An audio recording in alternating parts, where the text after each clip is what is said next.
¿Qué sucede en el país? Tendencias del acontecer nacional en Análisis Situacional.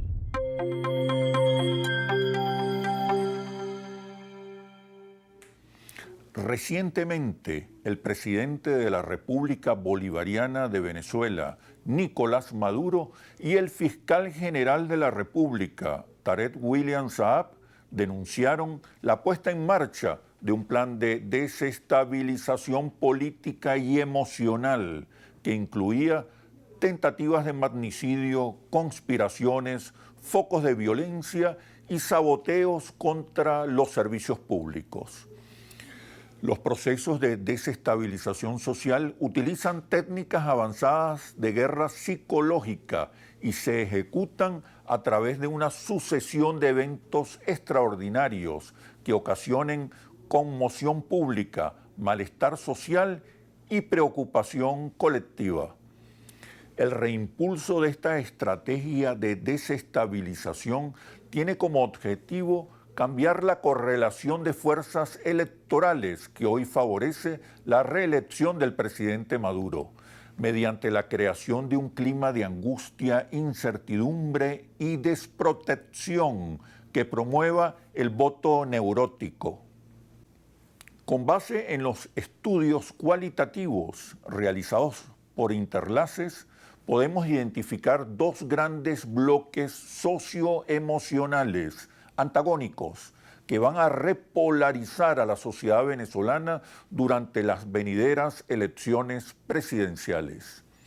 El primer bloque psicosocial está asociado a un voto neurótico que quiere acabar con todo, es radicalmente contrario al gobierno, no apuesta por soluciones, podría votar por cualquiera. No importa el líder ni la propuesta, tampoco el día después. Los sentimientos dominantes son de odio y angustia. Por el contrario, el segundo bloque psicosocial apuesta por el futuro y evalúa las propuestas y soluciones. Aquí el líder es un solucionador y un conciliador. Los sentimientos que describen a este bloque son la esperanza, la resiliencia y la unión.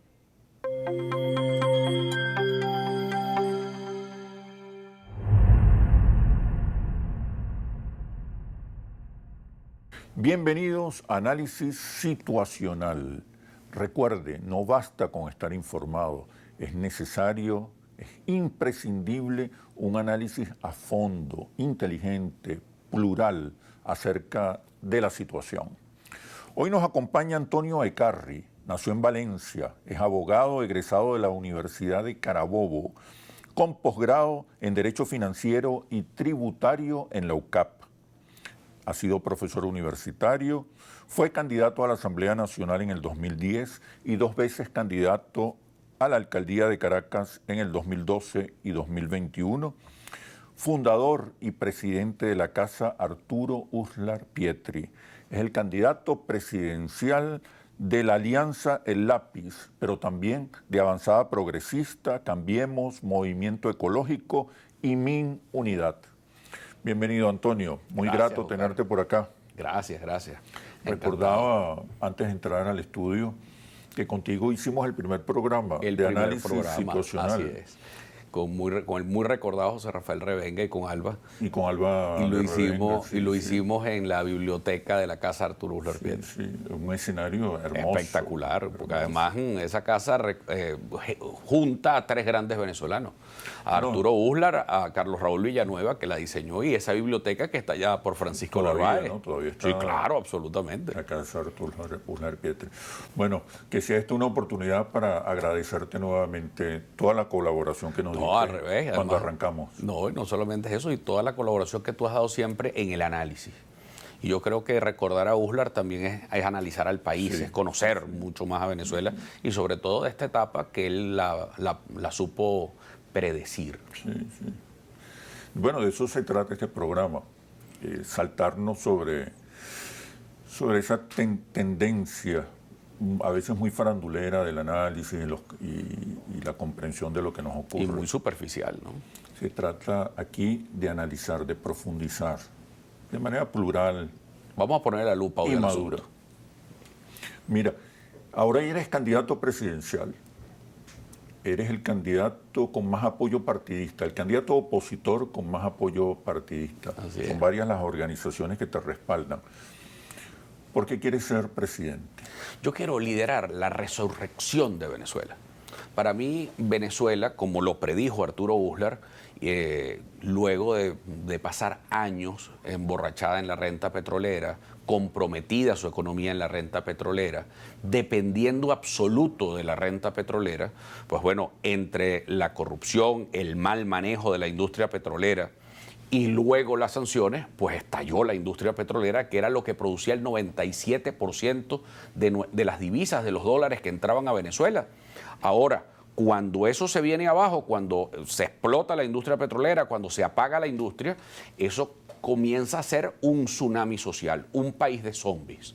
Un país que, bueno, como Arturo Uslar en un ensayo espectacular que se llama Venezuela la Pobre, en 1947, llegó a predecir que el día que por un azar del destino se apagara la industria petrolera venezolana, Venezuela iba a ser un caso para la Cruz Roja Internacional y aquí iban a estar repartiendo sopas en las esquinas de Caracas. Iba a ser el país de los carros sin gasolina, de las radios mudas y de las neveras vacías. Ese Uslar de 1947 nos pronosticó, nos predijo lo que aquí iba a pasar.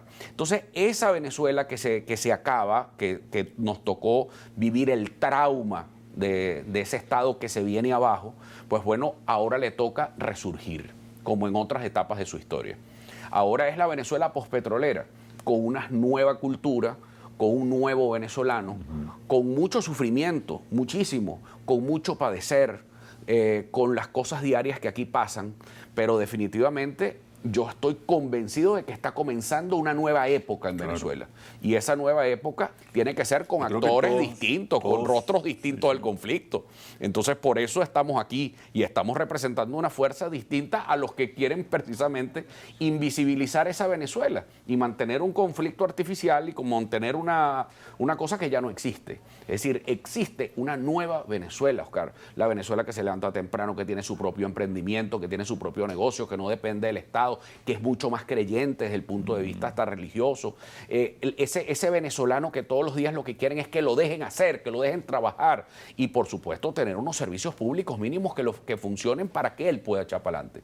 Ahora, entender a ese nuevo venezolano como esa primera generación de fundadores de la República, como Arturo Uslar, Rómulo Betancourt, Mariano Picón Salas, el propio Gustavo Machado, los grandes los fundadores, los que yo amo de la República Civil Venezolana, eran los que estaban preocupados en conocer al venezolano de su tiempo.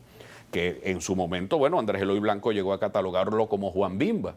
Pero ese Juan Bimba ahora tenemos el bisnieto de Juan Bimba. Yo creo que hasta el tataranieto de Juan Bimba. Fueron muchas generaciones las que nos equivocamos. Muchas generaciones. Y muchas generaciones que pasaron incluso hasta de forma de trasladarse o de transportarse, ¿no? Del venezolano que andaba en mula al venezolano que llegó a tener su escarabajo, o un Renault 5, o el venezolano del Fiat Espacio, o el venezolano del Ford Corcel, y luego el venezolano que anda en moto. Ahora, ¿cómo te conectas con ese nuevo país postrentista que ha cambiado las distintas relaciones sociales, empresariales y obreras, las relaciones con el Estado, con la familia, hasta con Dios? Claro. Ha habido cambios importantes. Es que ha vivido un trauma. ¿Cuál es tu propuesta que te conecta con ese nuevo país? Bueno, hay un autor que yo leo muy a menudo, Antonio Gutiérrez Rubí, que él hablaba de que no se puede liderar una sociedad que no se siente y que no se entiende. ¿Cuál es tu propuesta? Pero me la comentas cuando regresemos a los comerciales. Seguro que sí. Ya venimos. ¿Qué sucede en el país? Tendencias del acontecer nacional en Análisis Situacional. ¿Qué sucede en el país? Tendencias del acontecer nacional en Análisis Situacional. Hoy nos acompaña Antonio Ecarri. Ecarri es el candidato presidencial del Lápiz, Avanzada Progresista, Cambiemos, Movimiento Ecológico y MIN Unidad. Te preguntaba, Antonio, ¿cuál es la propuesta? ¿Cuáles son las ideas que en tu opinión te conectan con ese nuevo país postrentista? Bueno, lo primero es que quiero quitarle la bota de encima al venezolano. Es decir, la bota de ese Estado que no lo deja hacer. Porque pareciera que hay un Estado zombie, que es el que Maduro no hay manera de que entienda, ni el gobierno entiende, que es que es el que le impide a ese venezolano formalizarse, tener su propio negocio, echar para adelante. O sea, es decir, hay un Estado que lo sobrecarga tributariamente, hay un Estado que, imagínate tú, para que una industria venezolana tiene que declarar 127 veces al año en impuestos. Eso es una barbaridad. O sea, tienes que competir además con el resto de los países de América Latina. O sea, yo quiero traer dólares a Venezuela, pero para eso tú tienes que dejar que el mercado se abra. Maduro ha sido demasiado tímido, demasiado falta de decisiones. Pero ha habido avances importantes. Pero esos avances a mí me parece que son demasiado escasos. Hay un cambio de modelo que creo que ha tenido un impacto positivo. Yo creo que déjame decirte, lo han obligado a las condiciones. Bueno, no tienes papa petróleo y como no tienes papa petróleo, pues tienes que pelarle el diente a la empresa privada. Pero no solamente sonreírle a la empresa privada, tú tienes que darle... ¿Qué pasó con el crédito? Aquí no hay crédito, Oscar. O sea, nosotros tenemos que conectarnos con esa Venezuela, uno, que está buscando quien le solvente los problemas. Entonces, ¿qué tenemos? Uno, quitar a ese Estado opresor que venía de hace muchos años, que es ese Estado que mantenía a Venezuela, un Estado, porque no es lo mismo, porque eso hay que tenerlo claro, no es lo mismo el Estado depender de la sociedad que la sociedad depender del Estado. Pero son dos cosas totalmente diferentes. Y sociedad dependen del petróleo y van a seguir dependiendo del petróleo por mucho tiempo. Pero es que déjame decirte que es que nos podemos apalancar en el petróleo para volver a resurgir a Venezuela, a rescatar y a diversificar la economía. Pero hoy por hoy, después de la hecatombe petrolera y después de la quiebra de la industria petrolera venezolana y de todo este mal manejo que se ha dado, pues evidentemente el venezolano tuvo que sobrevivir y ahora es el Estado el que depende de la gente. Entonces eso es otra realidad. Y frente a esa realidad tú tienes que ser un Estado que facilita, un Estado que apoya, un Estado que abre las posibilidades de inversión. No ese Estado, ojo, y además un Estado que sí te brinde algo que se llaman oportunidades. Porque para que el emprendimiento se te convierta en empresa, tú te formalices, necesitas programas sociales de primera generación como capacitación. Es decir, tú necesitas un gran esfuerzo nacional en educación para capacitar para que seas libre e independiente. Es decir, que puedas tener tu buen negocio, para que sepas cómo hacer tu estudio de mercado, cómo llevar tu contabilidad, cómo llevar todo eso. Eso tiene que facilitarlo el gran sistema de seguridad social del siglo XXI que es la educación. Pero por supuesto tenemos que ocuparnos de temas que son neurálgicos, que es el tema de los médicos y de la salud y de las enfermeras y los paramédicos. O sea, en Venezuela, yo te voy a decir una cosa, los médicos venezolanos son dignos herederos de José Gregorio Hernández, pero hasta haciendo milagros. Porque si tú vas a un hospital de Venezuela, no hay insumos, no hay medicina, no hay absolutamente nada, y lo que te encuentras es un médico, bueno, esa mano lo que es una mano milagrosa y una mano sanadora. Entonces, hoy por hoy, ¿qué necesitamos? Tomar la gerencia del Estado, que haya un presidente que se ocupe, no está pasándole venganzas a nadie ni está persiguiendo a nadie, sino un presidente que venga a resolver ya los problemas de luz. Hay que resolver el problema de la luz urgente. ¿Por qué? Porque si no, no puedo prender tampoco las torres de petróleo. No, o sea, ¿cómo vamos a generar, cómo se prenden de nuevo los pozos petroleros si no hay luz? Porque si prendo los pozos petroleros tengo que apagar Caracas. Segundo, y se sigue apagando toda Venezuela, porque es absolutamente invivible. Lo que está viviendo Mérida es insólito, el estado turístico de este país. Y el racionamiento eléctrico, ¿por qué? Por la mala gerencia. Ahí hubo mala gerencia con el cóctel, por supuesto, de las sanciones. Obviamente, y lo reconozco, evidentemente que eso ha sido un desastre. Y eso es desastre de esa oposición obtusa y estropeada. Pero tenemos, por un lado, un Estado que gerencia muy mal y un gobierno que lo hace muy mal. Es decir, lo han hecho muy mal durante muchos años. Y entonces, por supuesto, quedaron todas las instituciones en la ruina. Entonces, el sistema de servicios públicos de Venezuela tiene que mejorar. ¿Cómo lo harías? ¿Cómo Bueno, levantar primero, la calidad de los servicios públicos? Bueno, hay una cosa que es la fundamental. concretando medidas. La gente tiene que verse y la gente tiene que hablar y tiene que conversar. Segundo, tú tienes que generar estabilidad, porque para recuperar el sistema eléctrico nacional necesitas inversiones, pero necesitas inversiones también privadas y necesitas inversiones también de los organismos multilaterales.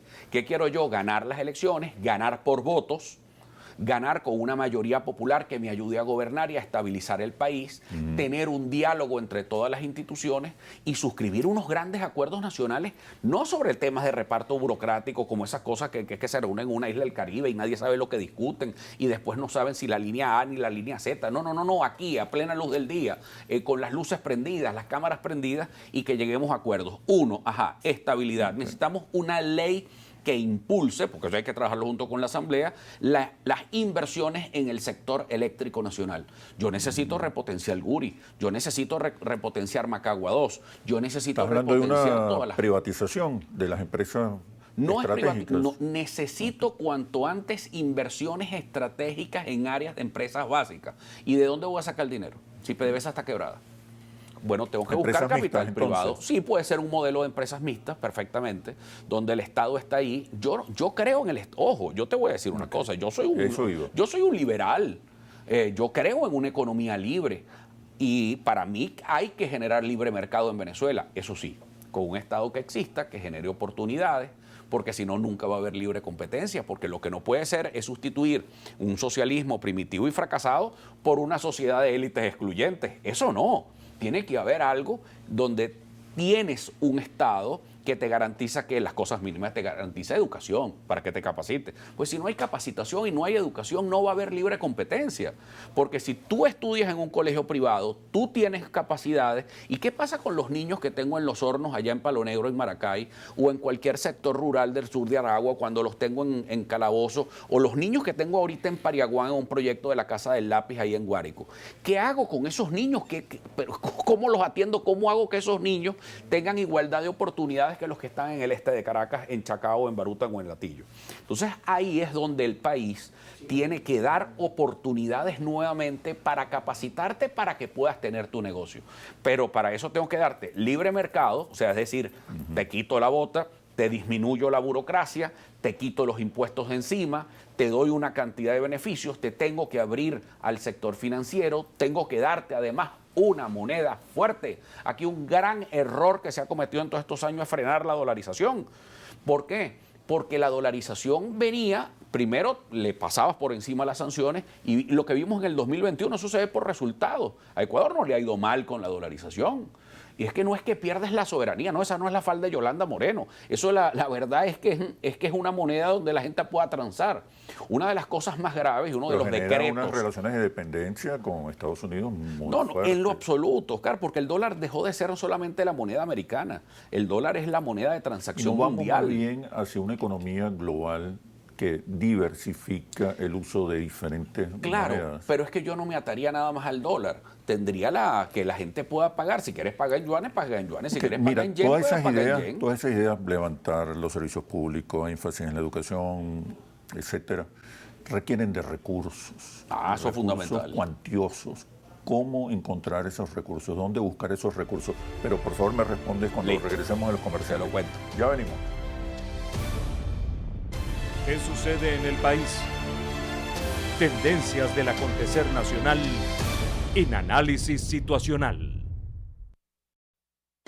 ¿Qué sucede en el país?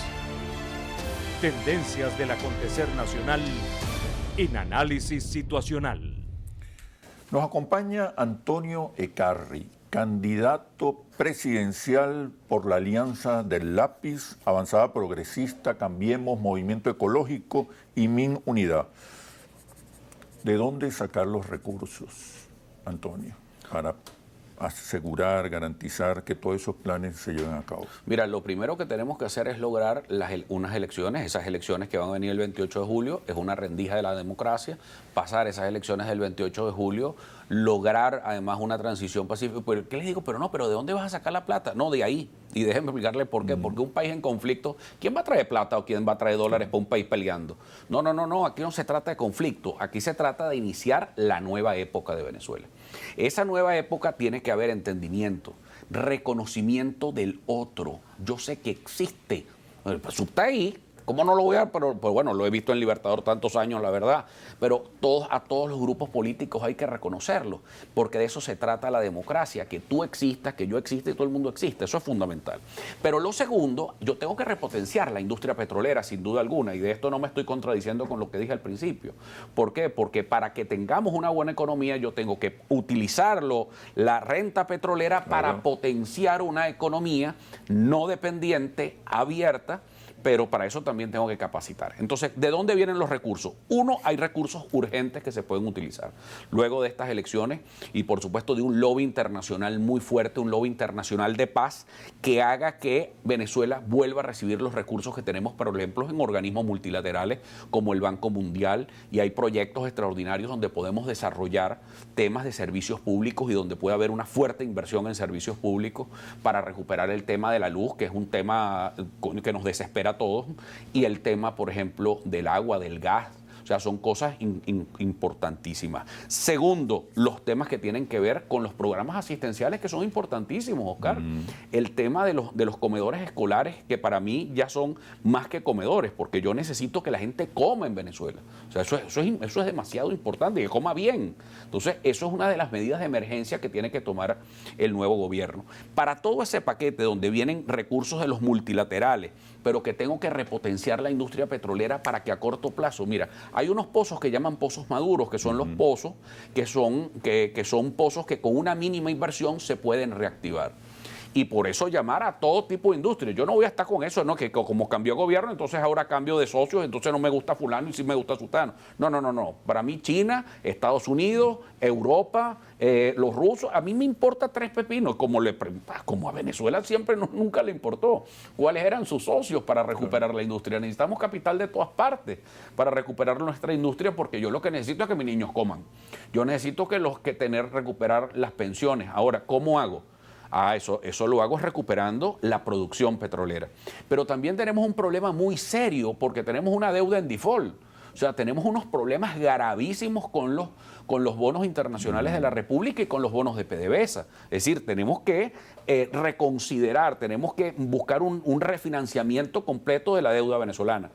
¿Todo eso con quién? Pero tengo que convocar también a los mejores venezolanos para que me puedan ayudar a hacer gobierno. Está hablando de un gobierno de unidad nacional, un gobierno con una coalición amplia. Amplísima. Donde quepan todos. Amplísima. Y déjame decirte. O sea, podrías tener un ministro chavista, un ministro opositor. Pero es que eso tiene que quitar, tenemos que quitarnos esos complejos de encima. Aquí el ser ministro no significa que seas leal a mí, ni leal al proyecto político. No. Yo lo que quiero es que seas leal al país y que tus talentos los pongas al servicio del país. Yo le he pedido a Francisco Rodríguez que sea quien lidere nuestra agenda económica, porque Francisco es uno de los catedráticos venezolanos que más ha conocido el tema económico en Venezuela, ha venido buscando soluciones al tema de Venezuela, no ha sido escuchado. Pero Francisco es de los grandes proponentes y coincidimos mucho, por ejemplo, en el tema de la dolarización, en temas que son claves de liberación de la economía, en temas además que vamos a anunciar un programa económico serio para el país, para que todo el mundo sepa que cuando Antonio Ecarri sea presidente del país y tomemos juramento ante la Asamblea Nacional el próximo 10 de enero del 2025, de ahí en adelante la gente sepa a qué atenerse. Pero sepan los emprendedores de Antímano, los del movimiento campesino que están en las afueras del Tinaco, la gente de los productores que están en Acarigua, los productores de los Andes, los lecheros del Zulia, que sepan los petroleros, los tenedores de bonos y que sepan todos los venezolanos a qué atenerse con un gobierno que comienza, porque va a ser la primera transmisión de mando en 25 años. Y para eso debemos tener y debemos estar preparados. Una de las cosas que yo creo que de credencial que podemos tener para todo esto son los 16 años que tengo yo recorriendo los sectores populares y rurales de este país con los programas de capacitación. Porque conozco al venezolano. Si algo conozco en este momento es las necesidades del venezolano de a pie, del ciudadano que está, no solamente del que está afuera, sino hay problemas de tragedias sociales que tenemos que atender también. Por ejemplo, son los hijos, las niñas, hijos de migrantes, que sus padres se tuvieron que ir, quedaron con las abuelas y ahora son madres adolescentes. ¿Qué hago con ellos? Tenemos que tener un programa del Estado ¿Observas eficiente. una correlación entre Evidentemente. la crianza Sí. por los abuelos Y tenemos un tsunami social que viene en camino. Si nosotros no nos ocupamos. social, ¿no? En Gravísimo. medida. No, gravísimo. Hay un impacto gravísimo en lo que ha ocurrido en los últimos años en Venezuela. Si hay países en Europa donde los problemas psicológicos, incluso ya psiquiátricos, han aumentado, el uso de medicinas como antidepresivos y cualquier cantidad de estas medicinas han aumentado, es porque no hemos estudiado los efectos en Venezuela. El efecto de la separación de las familias, el efecto en los niños, el efecto del abandono, porque hay muchos casos de abandono. Ahora, todos estos casos, por supuesto, los culpables ya sabemos quiénes son, pero ocúpate, papá, porque ahora tiene que venir un presidente que se ocupe de resolver el problema. Entonces, a mí me preocupan las niñas que están en sectores populares, en sectores rurales, que están allí, que nadie las atiende, que hay un problema gravísimo, que me duele además como padre, que el presidente se va a tener que convertir en el padre mayor del país, en el maestro mayor del país, porque tengo que ocuparme de ellos. Y tengo que hacer que esos niños que son producto de unas niñas abandonadas, tú te puedes imaginar, o se las ganan las bandas delictivas o me las gano yo para el desarrollo de la nación. Entonces, ahí es donde se va a centrar mi gobierno, y por eso mi gobierno va a ser muy humanista. Humano, de sensibilidad humana, y lograr construir que esa sociedad, yo no quiero una sociedad simplemente de competidores fríos y de individualidades, no, yo quiero una sociedad también solidaria. Por eso la educación, Oscar, es tan importante. ¿Por qué? Porque la sociedad que se prepara para trabajar, pero para ser solidaria, que entiende, que escucha. El venezolano necesita ser escuchado y, como me decía a mí el maestro José Antonio Abreu, el venezolano necesita ser aplaudido. Y yo creo que eso es un gran esfuerzo que va a tener que hacer el nuevo gobierno de Venezuela. Sanar heridas, dar mucha medicina, y por eso es que creo que tenemos que apoyar esa resurrección de Venezuela. Pero eso no lo vamos a hacer con los incapaces del conflicto. Yo entiendo que has ido desarrollando un conjunto de ideas. Quiero que me precises cuál es el modelo político y social que corresponde con el modelo económico postrentista. Pero una vez que regresemos a los comerciales. Maravilloso. Ya venimos. ¿Qué sucede en el país? Tendencias del acontecer nacional en análisis situacional. ¿Qué sucede en el país? Tendencias del acontecer nacional en análisis situacional. Nos acompaña Antonio Ecarri, candidato presidencial por la alianza del Lápiz, la Avanzada Progresista, Cambiemos, Movimiento Ecológico y Min Unidad. Hay cambios en el modelo económico, inevitables. Inevitable.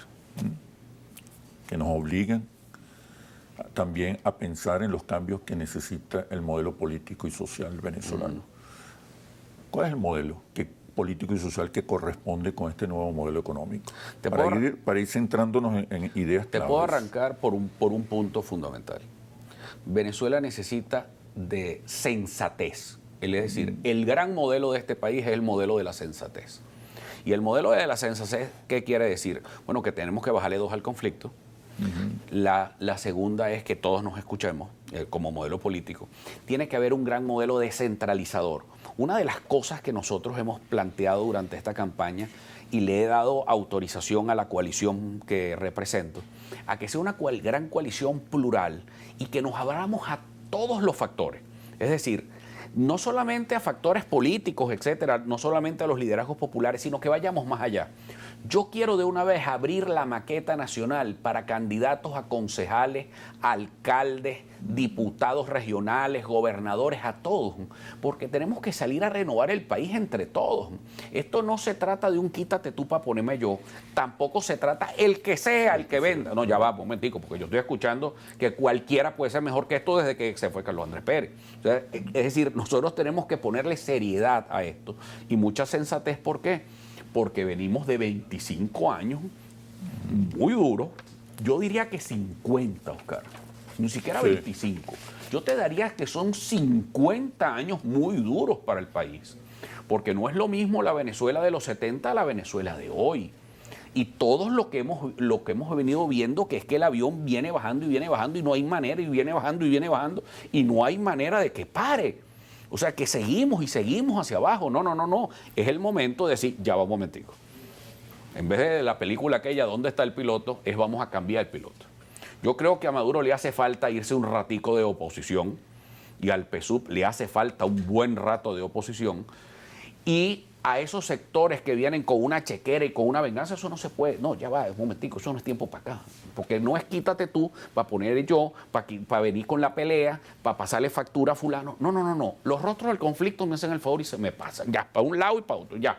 Y vamos a que venga un gobierno independiente donde pueda haber un cambio seguro, donde pueda haber un proceso de integración, porque necesitamos un proceso de integración.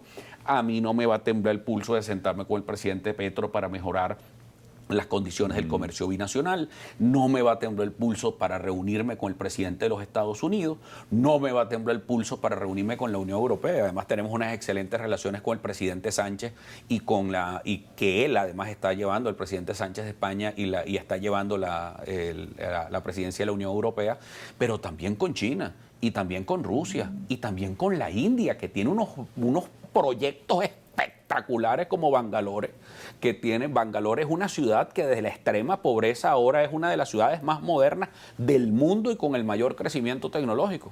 Yo sueño, por ejemplo, que esa ciudad universitaria de Mérida sea un gran emporio tecnológico para toda la región.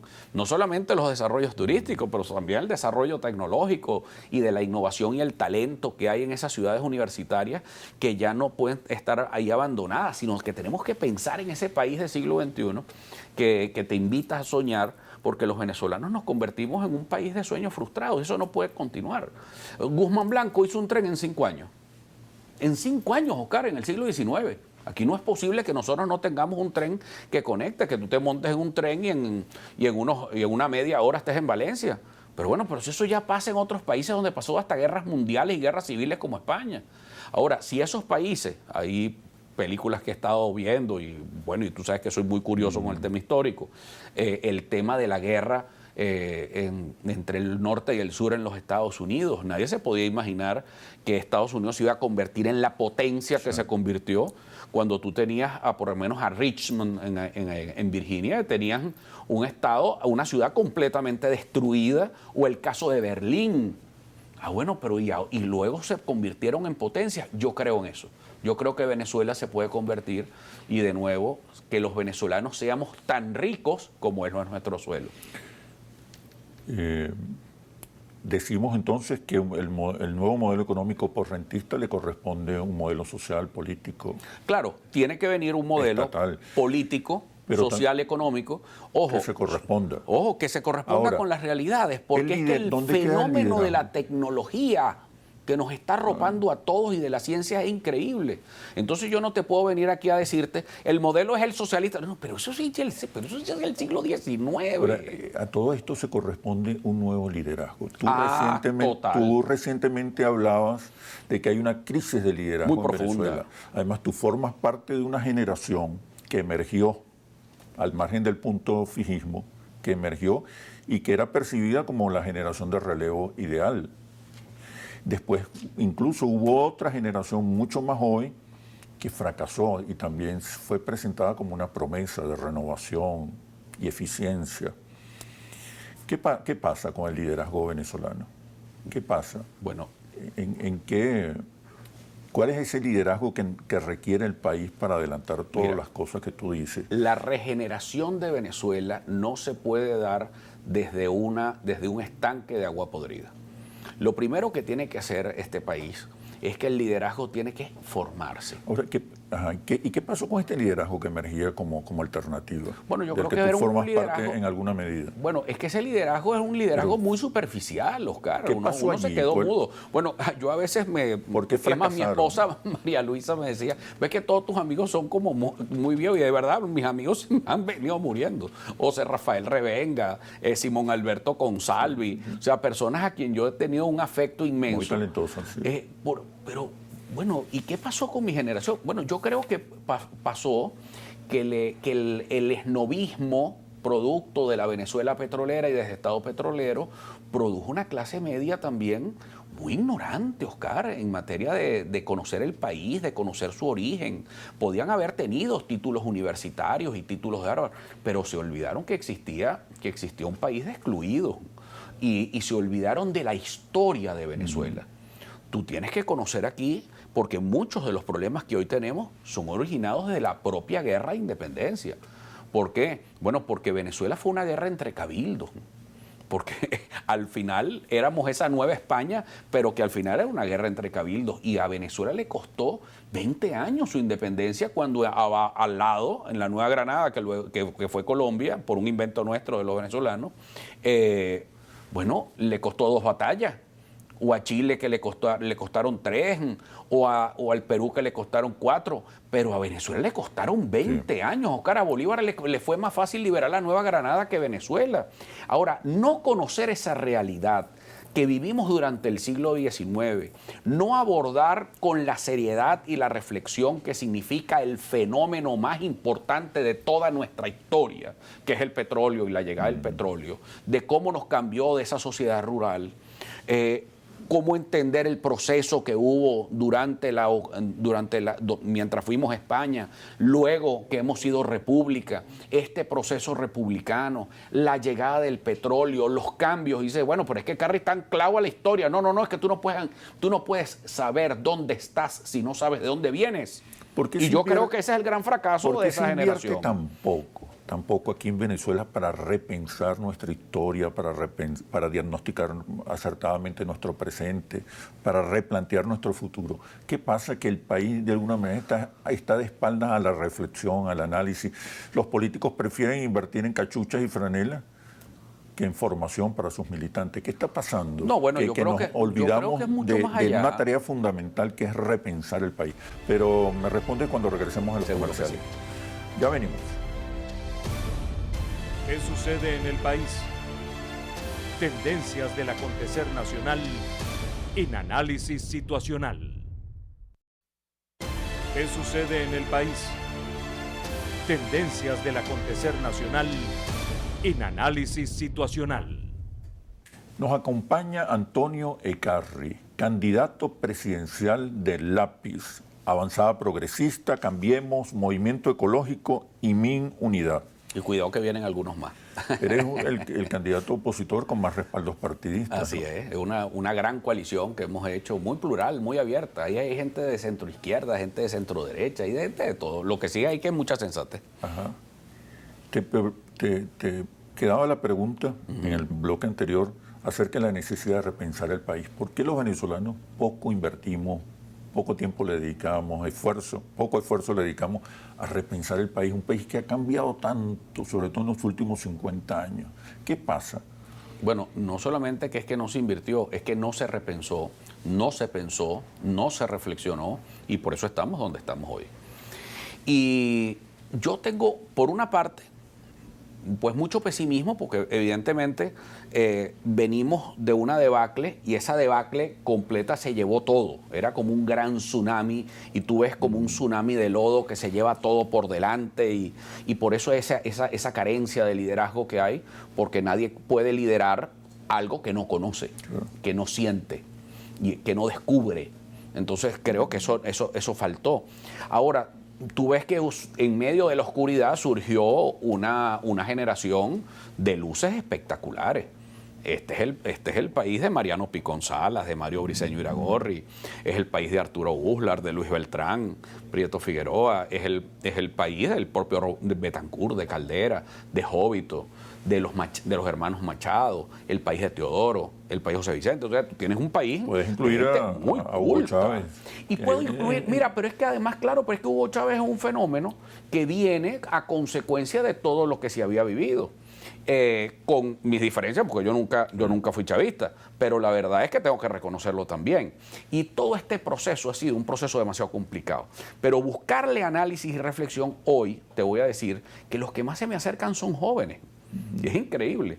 Tú entras al lápiz o al comando del lápiz, lo que vas a encontrar es como una especie de startup donde está, primero yo tengo ahí, no hay oficinas, es decir, todo es un espacio abierto donde todo el mundo aquí está discutiendo una cosa, están en otro, están discutiendo otra cosa, en otro hay una sala situacional sobre del comando y aquí hay otros chamos que están hablando.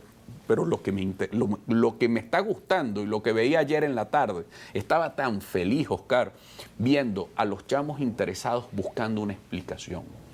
Porque el país comenzó a buscar una explicación. ¿Qué nos pasó? ¿Qué nos pasó?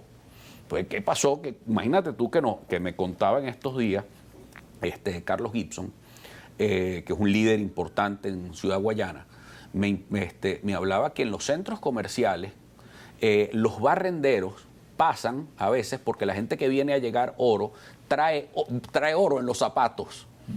Y eso es una cosa que llora ante los ojos de Dios, que tú tengas el oro en los suelos de centros comerciales y tengas petróleo que sale en la costa oriental del lago, que está allí. La gente no tiene con qué comer. Dices, ¿cómo es eso? Entonces, frente a eso, entonces comienzan las grandes preguntas. Y entonces, ¿por qué estamos donde estamos? Y estamos donde estamos por la falta de reflexión, por la falta de conocer, por la falta de saber de dónde vienes. Por la falta de liderazgo. Y entonces ahí comienza la falta de liderazgo. ¿Dónde está el nuevo liderazgo? ¿A quién vas a convocar? ¿O de qué manera los vas a convocar a ese nuevo liderazgo que necesita? Primero hay un liderazgo, como decía país. Uslar. Hay unos amigos que son amigos invisibles. Porque han sido invisibilizados todo este tiempo, Oscar. Porque parece que la política está secuestrada a dos grupos que son las mismas caras de siempre, más que rayados, más que cansados. Y no esto es un problema de edad. No. Eso es otra cosa. Es que hay gente de muy buena edad, que tiene bastante edad, que conoce mucho del país, pero que nunca se ha tomado en cuenta. Hay profesores, por ejemplo, en la Universidad de los Andes, con quien he hablado, que son una maravilla, pero que están en las universidades, en mi propia alma mater, en la Universidad de Carabobo. Gente talentosísima, Oscar, pero que nunca ha sido tomado en cuenta. Maestros que conocen unas realidades, son maestros en Katia, pero además son absolutamente invisibles, pero conocen y tienen una realidad espectacular. O líderes sociales que son los que me han dicho, ven acá, Carri, para que veas lo que me está pasando. Los maestros que tienen que montar un emprendimiento para financiar la escuela donde están. O sea, imagínate tú, frente a todo eso, ¿quién me los hace? Eso es un liderazgo. Ese para mí es el verdadero liderazgo del país. Liderazgo colectivo. Es un liderazgo colectivo, es un liderazgo de base, es un liderazgo sincero, es un liderazgo muy honesto. Entonces, por una parte, lo que se siente una ausencia de liderazgo terrible en el país, una ausencia que duele, que se siente, que además todo te huele a tóxico, pero por otra parte hay un país tan espectacular y tan bello, un país de líderes sociales y de un liderazgo emergente tan espectacular, que ese es al que nosotros queremos liderar y al que queremos visibilizar. ¿Cuál es la épica? ¿Qué épica le presentas a ese país? Ay, la épica de la resurrección. A mí me parece, yo que soy un hombre de mucha fe, pues a mí me parece que venimos de la Semana Santa, ese país que puede salir adelante en medio de tantas dificultades, porque además la vivimos hace muchos años. Aquí la guerra de independencia, como te decía, o después de la rebelión de Boves, aquí surgió una época también espectacular de los 14 años que antecedieron a la guerra federal. O luego, por supuesto, de lo que vino el milagro económico que se presentó aquí después del año 36.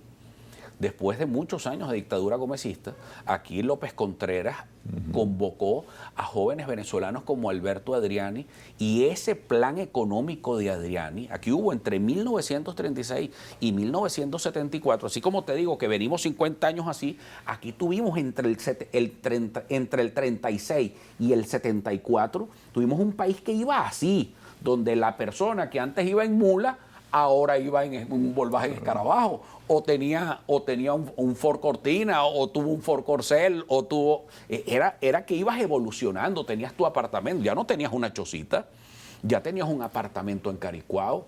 O sea, ya esos cambios que logramos entre 1936 y 1974, donde además el hijo del campesino, que era analfabeta, se convirtió también en profesor, y llegó a ser profesor y podía incluso llegar a una universidad extranjera, ahí en ese bloque Oye, ahí tenemos una épica espectacular. Lo que tenemos es que vernos a nosotros mismos cuándo fue que fuimos exitosos, cuándo fue que fracasamos, pero hay algo que es muy importante, que es el espíritu de unión del venezolano.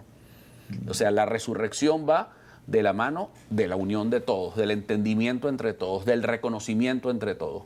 Y por eso el lápiz plantea la educación, porque en medio de la educación es que la gente se puede entender y la gente puede comenzar a soñar ese país que de verdad, verdadita, podemos tener a la vuelta de la esquina.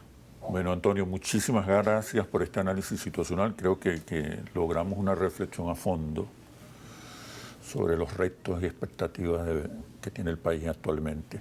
Bueno, y mucha suerte en tu nuevo reto, en tu nueva carrera. Gracias, Oscar. Presidencial. Y también quiero que gente como tú también nos pueda acompañar, no solamente en esta ruta que nos puedas orientar, porque eres de los venezolanos que más conoce este país, sino también en el futuro gobierno. Bueno, muchísimas gracias en todo caso por este análisis situacional. Gracias. Saludos. Oscar. Nos vemos en un próximo análisis situacional por Globovisión, periodismo libre, independiente, responsable y veraz. Hasta pronto.